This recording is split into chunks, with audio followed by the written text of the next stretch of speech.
Dear student, every year in NEET UG, 3 to 5 questions are asked from the topic Human Health and Disease. On page number 145, in the introductory paragraph, it is written that biology stated that mind influences through neural system and endocrine system our immune system, and that our immune system maintains our health. Hence, mind and mental state can affect our health. तो Elon के students एक बहुत ही अच्छी बात NCERT ने यहाँ पर बताई है कि जो हमारा माइंड है वो nervous system and endocrine system के थ्रू इन्फ्लुएंस करता है हमारे इम्यून सिस्टम को, और इम्यून सिस्टम मेंटेन करता है हमारी हेल्थ को। तो हम बोल सकते हैं कि माइंड या मेंटल स्टेट कैन इन्फ्लुएंस और affect our health. That means mental state अगर डिस्टर्ब्ड होगी तो फिर हेल्थ खराब हो सकती है। On page number 146, it is mentioned that health does not simply mean absence of disease or physical fitness. It could be defined as a state of complete physical, mental and social well-being. तो बेटा healthy होने का मतलब सिर्फ disease का absent होना नहीं है। डिसीज तो एब्सेंट होनी ही चाहिए, साथ में person should be completely physically, mentally and socially fit, because humans are social animals, इसलिए सोशल वेलबींग होना भी जरूरी है। फिर आगे लिखा है, yoga has been practiced since time immemorial to achieve physical and mental health। यानी कि योगा से फिजिकल और मेंटल दोनों हेल्थ मेंटेन करी जा सकती है, और ये काम एंशिएंट टाइम से हो रहा है। On page number 146, regarding disease, it is written that when the functioning of one or more organs or systems of the body is adversely affected, characterized by appearance of various signs and symptoms, we say that we are not healthy, that is, we have a disease। तो disease होने का मतलब क्या हुआ? जब हमारी body का कोई वन ऑर्गन या मोर देन वन ऑर्गन या फिर ऑर्गन सिस्टम प्रॉपरली फंक्शन ना कर पाए, तो अपीयर होंगे science and symptoms, for example fever, headache, stomach एक एक्सेट्रा। तो फिर हम कहेंगे कि पर्सन को डिसीज है। फिर आगे लिखा है, some of the infectious diseases like AIDS are fatal। तो एलन के स्टूडेंट्स आपको याद रखना है कि एड्स एक इन्फेक्शियस डिसीज है जो कि फैटल यानी कि जानलेवा है। Among non-infectious diseases, cancer is the major cause of death। याद रखिएगा, नॉन इन्फेक्शियस डिसीजेस के अंदर cancer major cause of death है। On page number 146 and 147, regarding typhoid, it is mentioned that Salmonella typhi is a pathogenic bacterium which causes typhoid fever। Typhoid पर question recently NEET 2019 और 2020 में भी आया है। याद रखिएगा, typhoid is a bacterial disease caused by the bacterium Salmonella typhi। These pathogens generally enter the small intestine through food and water contaminated with them and migrate to other organs through blood. यानी कि salmonella typhi human body के अंदर small intestine में enter करता है through contaminated food and water. इसके symptoms हैं sustained high fever, 39 to 40 degree Celsius body temperature रहेगा। There will be weakness, stomach pain, constipation, headache and loss of appetite यानी कि भूख कम लगेगी। सीवियर केस के अंदर इंटेस्टाइनल परफोरेशन एंड डेथ में अकर।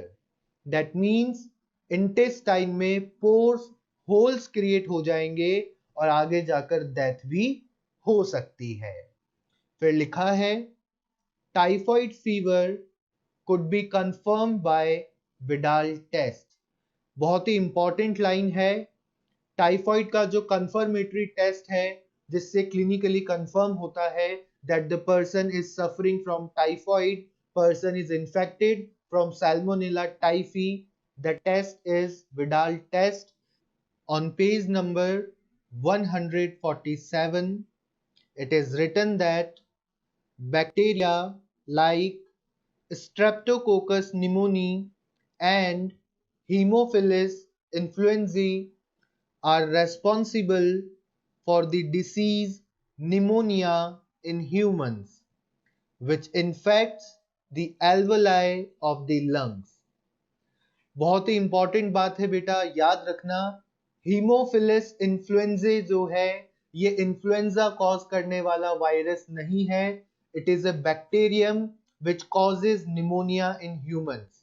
और स्ट्रेप्टोकोकस निमोनी भी निमोनिया कॉज करता है ह्यूमंस में। क्वेश्चन आया हुआ है AIPMT 2012 2015 में भी, और एक बार पैथोजन का नेम हीमोफिलस इन्फ्लुएंजे ही आया है। The symptoms of pneumonia include fever, chills यानी कि ठंड लगना, सर्दी लगना, cough and headache. In severe cases, the lips and fingernails may turn grey to bluish in color. Pneumonia जो है एल्वोलाई को इन्फेक्ट करता है, लंग्स के एल्वोलाई को। तो रेस्पिरेशन में प्रॉब्लम आती है जिसकी वजह से ब्लड के अंदर CO2 का कंसंट्रेशन ज्यादा हो जाता है, O2 का concentration come, which results in grey to bluish color of fingernails and lips. फिर लिखा है a healthy person acquires the infection by inhaling the droplets or aerosols released by an infected person or even by sharing glasses and utensils with an infected person. तो बेटा याद रखना, infected person अगर कफ करेगा, sneeze करेगा, तो जो droplets air में रिलीज होंगे इन्हें अगर हेल्दी पर्सन इनहेल कर ले तो उसे भी इन्फेक्शन हो जाएगा। On page number 147 itself, it is written that rhinoviruses represent one such group of viruses which cause one of the most infectious human ailments, the common cold. Ailment means disease. तो याद रखिएगा, common cold is a viral disease. It is caused by viruses, और बेटा कोई single virus नहीं है, group of viruses है। For example rhino viruses. फिर याद रखना है they infect the nose and respiratory passage but not the lungs. Common cold lungs को इन्फेक्ट नहीं करता है, सिर्फ नोज और रेस्पिरेटरी पैसेज को ही इन्फेक्ट करता है। कॉमन कोल्ड हम सबको कभी ना कभी हुआ है। इसके बेसिक से सिम्टम्स हैं नेजल कंजेशन, नेजल डिस्चार्ज यानी कि runny nose, sore throat, coughing, headache, etc. And these symptoms usually last for 3 to 7 days. 3 to 7 days में जनरली कॉमन कोल्ड क्योर हो जाता है। Droplets resulting from cough or sneezes of an infected person are either inhaled directly or transmitted through contaminated objects such as pens, books, cups, doorknobs, computer keyboard, mouse, etc. तो simple सी बात है, जैसा हमने pneumonia में देखा उसी तरह से यहाँ पर भी कोई पर्सन कफ करेगा या स्नीज करेगा और उन ड्रॉपलेट्स को कोई पर्सन, हेल्दी पर्सन इनहेल कर ले तो that person can also get common cold.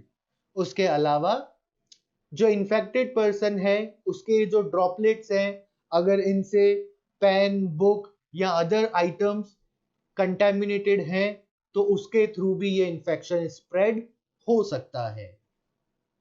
On page number 147 regarding the disease malaria, it is written that Plasmodium, a tiny protozoan, is responsible for this disease. तो Allen students आपको याद रखना है कि जो मलेरिया है ये प्रोटोजोवन डिसीज है, ना बैक्टीरियल ना वायरल। इसके लिए जो प्रोटोजोआ रेस्पॉन्सिबल है उसका नेम है प्लाज्मोडियम। प्लाज्मोडियम वाइवेक्स हो सकता है, प्लाज्मोडियम मलेरिया हो सकता है या फिर प्लाज्मोडियम फेल्सीपेरम हो सकता है। आगे लिखा है very important line, malignant malaria caused by Plasmodium falciparum is the most serious one and can even be fatal। यानी कि जो मैलिग्नेंट मलेरिया है उसे कॉज करता है प्लाज्मोडियम फेल्सीपेरम और ये इतना सीरियस है कि इससे डेथ भी हो सकती है। और बेटा प्लाज्मोडियम के ऊपर क्वेश्चन 2013 और अभी रिसेंटली 2020 में आया हुआ है।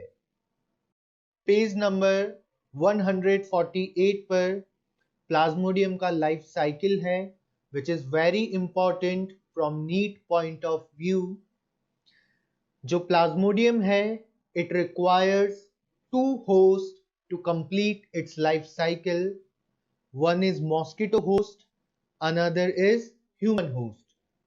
होता क्या है बेटा, जो फीमेल एनोफिलिस मॉस्किटो है उसके सलाइवरी ग्लैंड के अंदर plasmodium is present as sporozoites. एक स्टेज है in the life cycle of plasmodium. When the mosquito bites us, these sporozoites enter in our body. That means infectious stage of Plasmodium for humans is sporozoite। Question आया है NEET 2020 में इसी चीज के ऊपर। उसके बाद प्लाज्मोडियम के जो स्पोरोजोइट्स हैं ये एंटर होंगे लीवर सेल्स में, वहां पर ये एसेक्सुअल रिप्रोडक्शन करेंगे। Then they will go to red blood cells, वहां पर भी ये एसेक्सुअल रिप्रोडक्शन करेंगे। और जब आरबीसी बर्स्ट होगा, जब ये आरबीसी को बर्स्ट करके आरबीसी से बाहर निकलेंगे, साथ में हीमोजोइन रिलीज होता है which is responsible for periodic fever and chills. हर 2 से 3 डेज में फीवर आता है, ठंड लगती है। तो याद रखना असेक्सुअल रिप्रोडक्शन लीवर सेल में भी होता है और रेड ब्लड सेल में भी होता है। देन सेक्सुअल स्टेजेस यानी कि gametocytes develop in red blood cell. Red blood cell के अंदर सेक्सुअल रिप्रोडक्शन नहीं हो रहा है, सिर्फ सेक्सुअल स्टेजेस गैमेटोसाइट्स का फॉर्मेशन होता है। एंड देन जब कोई फीमेल एनोफिलिस मॉस्किटो हमें बाइट करती है, ब्लड ड्रिंक करती है, तो ब्लड के साथ ये गैमेटोसाइट्स भी फीमेल एनोफिलिस मॉस्किटो में एंटर हो जाते हैं। That means infectious stage of Plasmodium for mosquito is gametocyte। AIIMS 2013 में ये क्वेश्चन आया था। और फिर ये गैमेटोसाइट कन्वर्ट होते हैं गैमेट्स में, फर्टिलाइजेशन होता है in the gut of mosquito, and then sporozoites migrate to salivary gland, and this cycle continues. On page number 148 and 149 regarding amoebiasis, it is written that Entamoeba histolytica is a protozoan parasite in the large intestine of human which causes amoebiasis, also called as amoebic dysentery. तो Allen students याद रखना, amoebiasis भी एक protozoan disease है and protozoa का name है Entamoeba histolytica. Symptoms of this disease include constipation, abdominal pain, cramps, stools with excess mucus and blood clots. That means जो fecal material pass होगा उसमें excessive mucus और blood clots present होंगे. फिर लिखा है house flies act as mechanical carriers and serve to transmit the parasite from feces of infected person to food and food products. तो होता क्या है बेटा, जो पर्सन अमीबियासिस से सफर कर रहा है उसका जो स्टूल है, उसका जो फीकल मटेरियल है, उसके अंदर एंटामीबा हिस्टोलिटिका पैरासाइट प्रेजेंट होगा. जो हाउस फ्लाइज हैं वो उस फीकल मटेरियल पर जाती हैं, उस पर बैठती हैं, तो उनके साथ अटैच हो जाता है ये पैरासाइट, और फिर हाउस फ्लाई जाकर फूड प्रोडक्ट्स पर बैठ जाती हैं, तो फूड प्रोडक्ट्स पर कंटेमिनेशन हो जाता है एंटामीबा हिस्टोलिटिका का. अब इन फूड प्रोडक्ट्स को कोई कंज्यूम कर लेगा तो उसके अंदर एंटामीबा हिस्टोलिटिका एंटर हो जाएगा. Apart from that, drinking water and food contaminated by the fecal matter are the main source of infection. यानी कि अमीबियासिस का जो मेन सोर्स है इन्फेक्शन का वो है contaminated food and water. On page number 149 it is written that Ascaris, an intestinal parasite, causes ascariasis. तो ascariasis जो डिसीज है it is caused bye Ascaris, और एस्केरिस जो है बेटा एक हेलमिंथ है, एक राउंड वर्म है, पैरासाइट है इंटेस्टाइन का. Symptoms of this disease include internal bleeding, muscular pain, fever, anaemia and blockage of the intestinal passage. फिर लिखा है the eggs of the parasite are excreted along with the feces of infected person which contaminate soil, water, plants, etc. तो होगा क्या बेटा, ये जो round worm है, ये जो एस्केरिस है, इसके जो एग्स हैं ये फीकल मटेरियल के अंदर प्रेजेंट होंगे, और ये फीकल मटेरियल वाटर को, सॉइल को, प्लांट्स को कंटेमिनेट कर देगा. तो हेल्दी पर्सन के अंदर contaminated water, vegetable, fruits etcetera से ये इंफेक्शन आ जाएगा.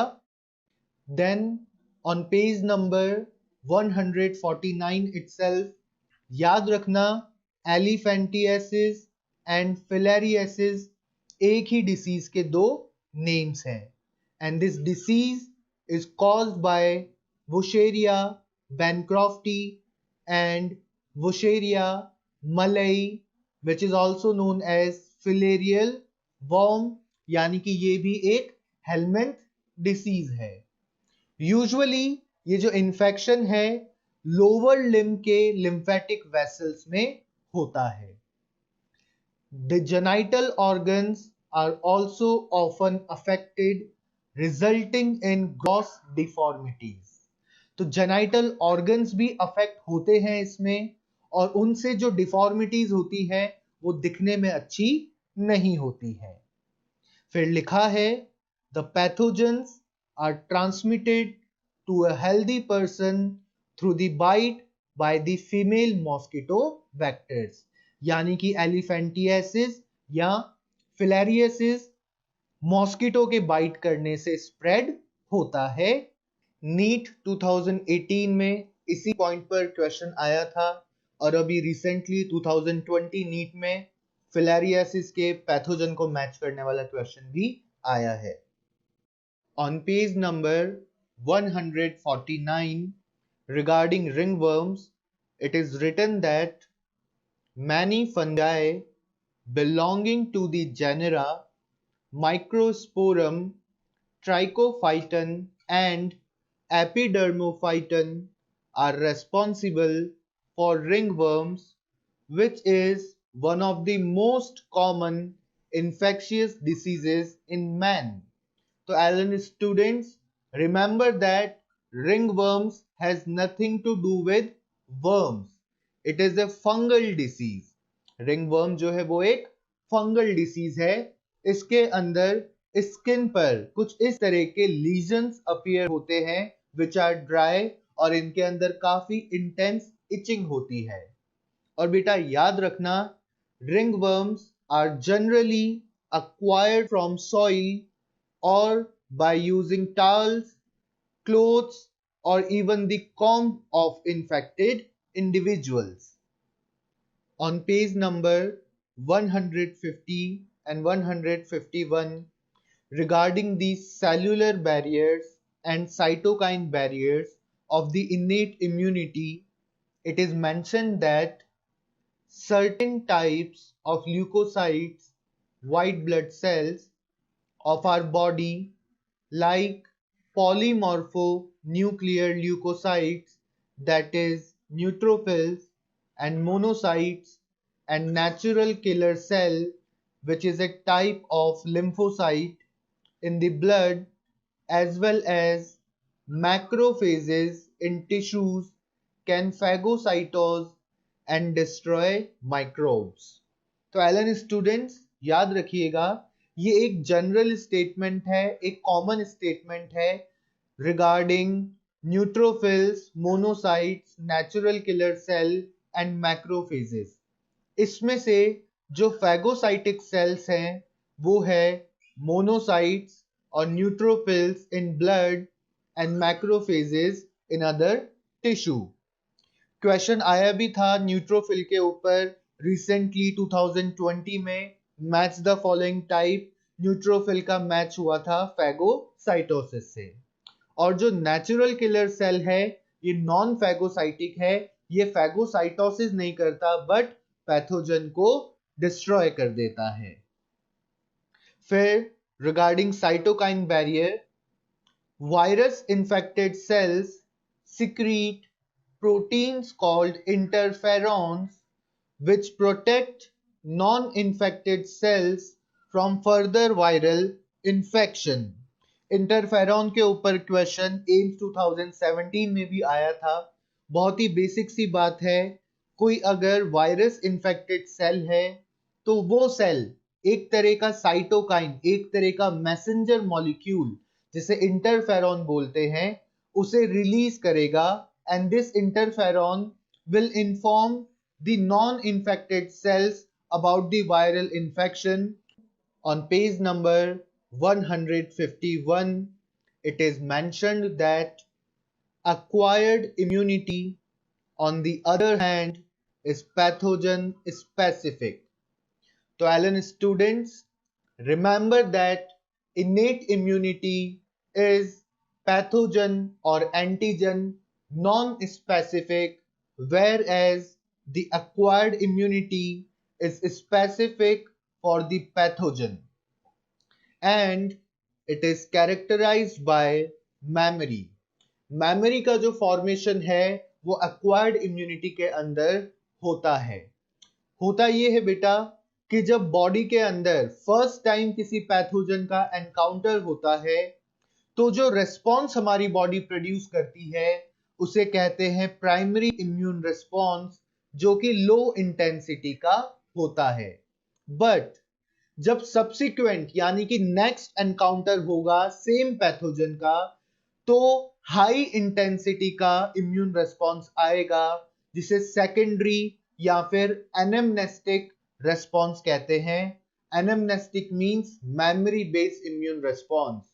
That means during the primary immune response उस पैथोजन की मेमोरी बन गई थी इम्यून सिस्टम के अंदर, और जब वो पैथोजन दोबारा हमारी बॉडी में आया तो बॉडी का जो इम्यून सिस्टम है, जो अक्वायर्ड इम्यून सिस्टम है, वो काफी highly intensified secondary immune response लेकर आया। फिर आगे लिखा है, the B lymphocytes produce an army of proteins in response to pathogens into our blood to fight with them. These proteins are called antibodies. तो याद रखिएगा, antibodies are produced by B lymphocytes और ये एक टाइप का protein है। इस बारे में क्वेश्चन आया हुआ है और याद रखना है, the T cells themselves do not secrete antibodies but help B cells to produce them. जो T lymphocytes हैं वो एंटीबॉडी प्रोड्यूस नहीं करते हैं, बट B lymphocyte की हेल्प करते हैं in the production of antibodies. Page number 151 पर ही एंटीबॉडी का स्ट्रक्चर है। याद रखिएगा, एंटीबॉडी का जो स्ट्रक्चर है उसको H2L2 से शॉर्ट में रिप्रेजेंट करते हैं, because it has 2 heavy chains and 2 light chain. This is one heavy chain and this is another heavy chain. और ये एक लाइट चेन और ये दूसरी लाइट चेन, तो टोटल 2 हैवी चेन है और 2 लाइट चेन है। ये एंटीबॉडी का एक मोनोमर है। और याद रखिएगा, एक मोनोमर में 2 एंटीजन बाइंडिंग साइट्स होती हैं। There are 2 antigen binding sites. इस जगह पर एंटीजन बाइंड होता है एंटीबॉडी से। और याद रखना एलन स्टूडेंट्स, जो एंटीबॉडी का स्ट्रक्चर है इसमें डाइसल्फाइड बॉन्ड्स भी प्रेजेंट होते हैं। On page number 152 regarding the organ transplant or grafting, it is mentioned that tissue matching, blood group matching are essential before undertaking any graft or transplant, and even after this, the patient has to take immunosuppressants all his or her life. तो Allen students याद रखिएगा, जब एक person से दूसरे person को कोई organ या टिश्यू ट्रांसप्लांट किया जाता है तो टिश्यू मैचिंग और ब्लड ग्रुप मैचिंग करना बहुत जरूरी है। और उसके बाद भी जो पेशेंट है, जो पर्सन है जिसे ऑर्गन मिला है, उस पर्सन को लाइफ टाइम इम्यूनोसप्रेसेंट ड्रग्स लेने होंगे, सो दैट उसका जो बॉडी है, उसका जो इम्यून सिस्टम है, वो इस ऑर्गन को रिजेक्ट ना कर दे, because the body is able to differentiate self and non self, and the cell mediated immune response is responsible for the graft rejection. Very important line, याद रखिएगा, जो सेल मीडिएटेड इम्यूनिटी है, यानी कि जो टी सेल या T lymphocyte से मिलने वाली इम्यूनिटी है, it is responsible for the graft rejection. इस बारे में क्वेश्चन नीट 2017 में आया है और नीट 2019 में भी ड्राफ्टिंग के ऊपर क्वेश्चन पूछा गया था। As we know that when our own body produces the antibodies, it is known as active immunity.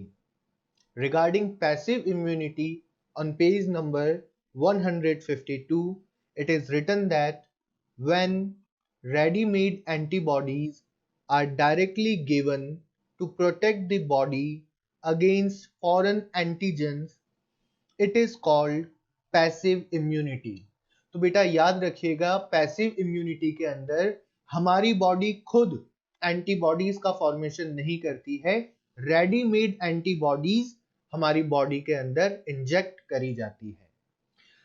तो ऐसा आर्टिफिशियली भी किया जा सकता है और नेचुरली भी हमको पैसिव इम्यूनिटी मिलती है। और नेचुरल पैसिव इम्यूनिटी का एग्जाम्पल है the yellowish fluid colostrum secreted by mother during the initial days of lactation has abundant antibodies of type IgA to protect the infant, and the fetus also receives some antibodies from their mother through the placenta during pregnancy। यानी कि naturally foetus के पास mother से antibodies आती हैं via placenta, और birth के बाद जो इन्फेंट है उसको मदर से एंटीबॉडीज मिलती है आईजीए टाइप की through colostrum.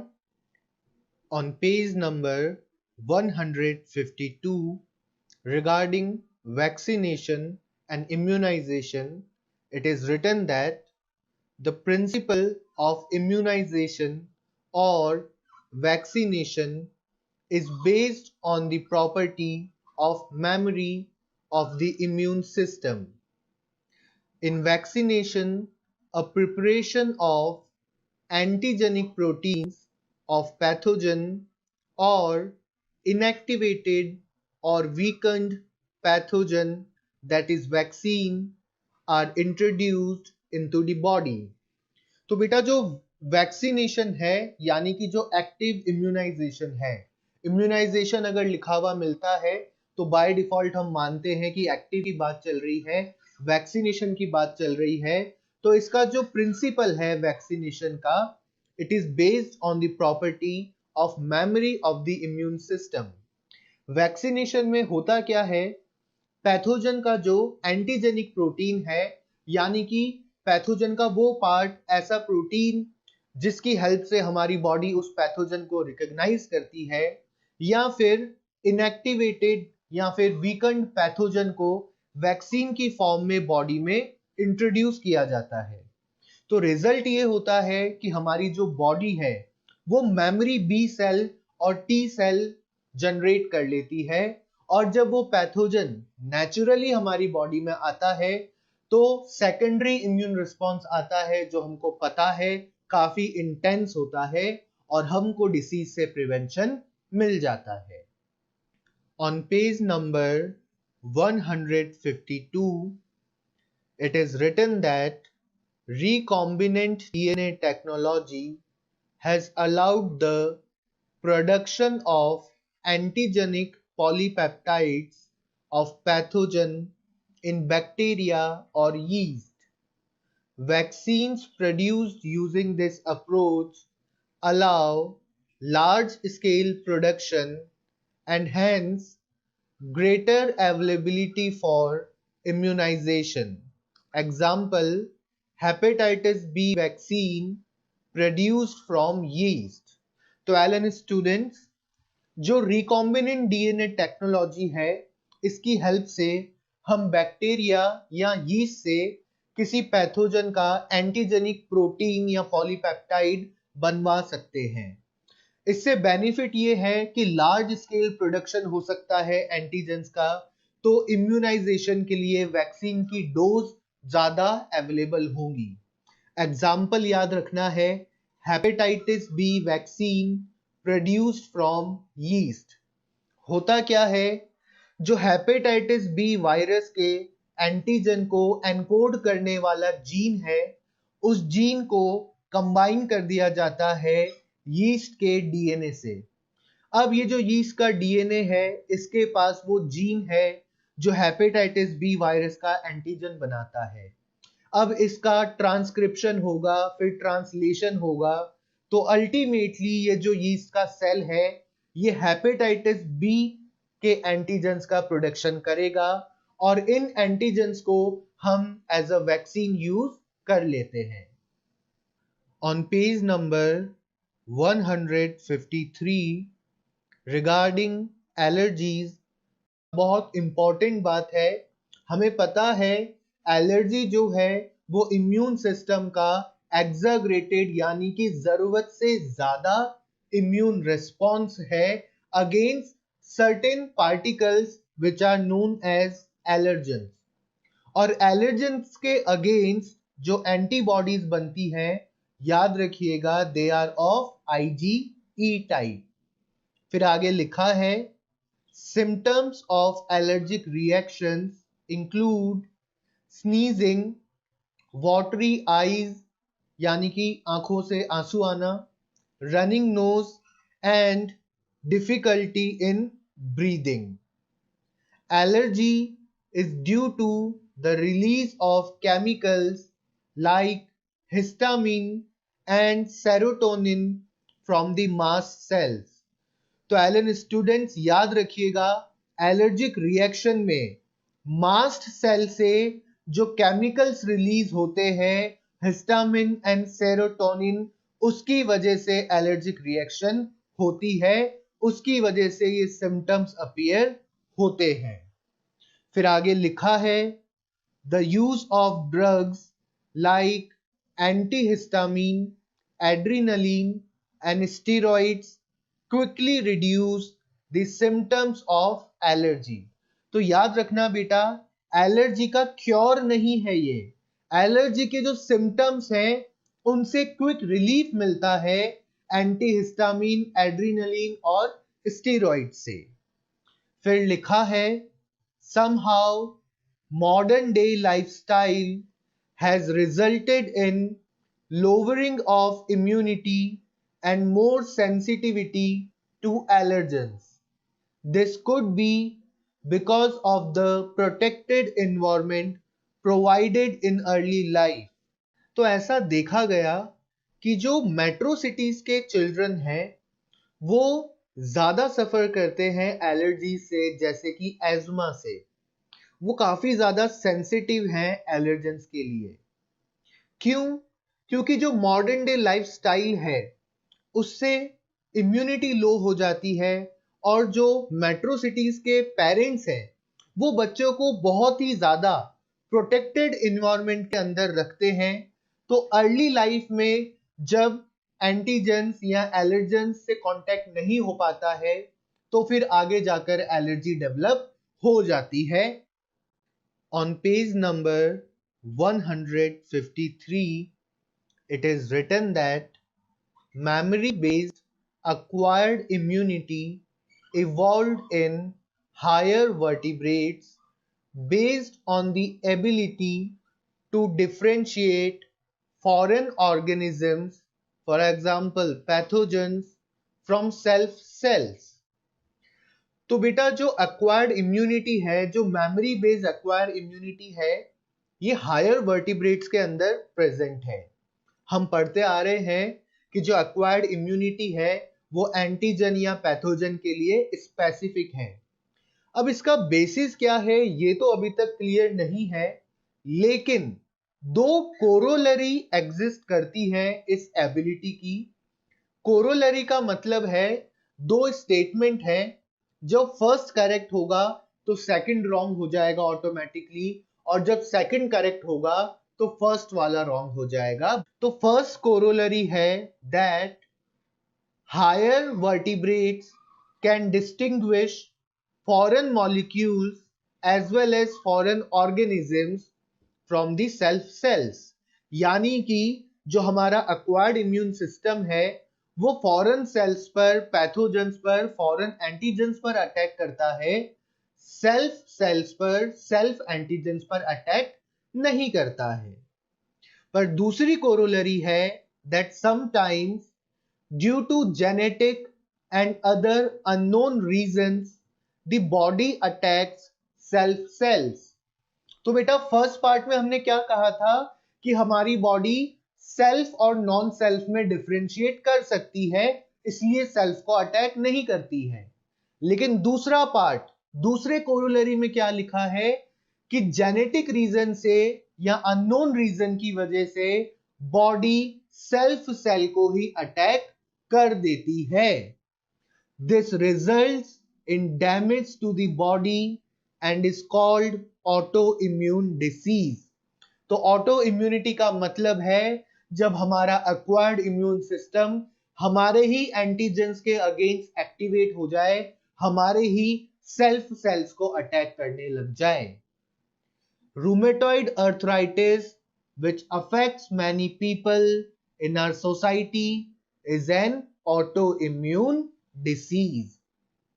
On page number 154, it is written that both bone marrow and thymus provide microenvironments for the development and maturation of T lymphocytes.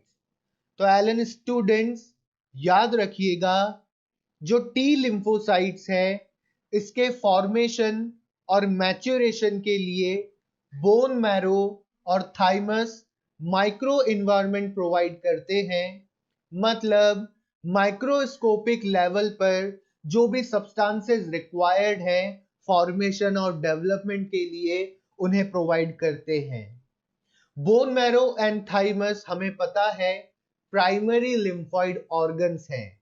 यहां पर formation and maturation of B and T lymphocyte होता है।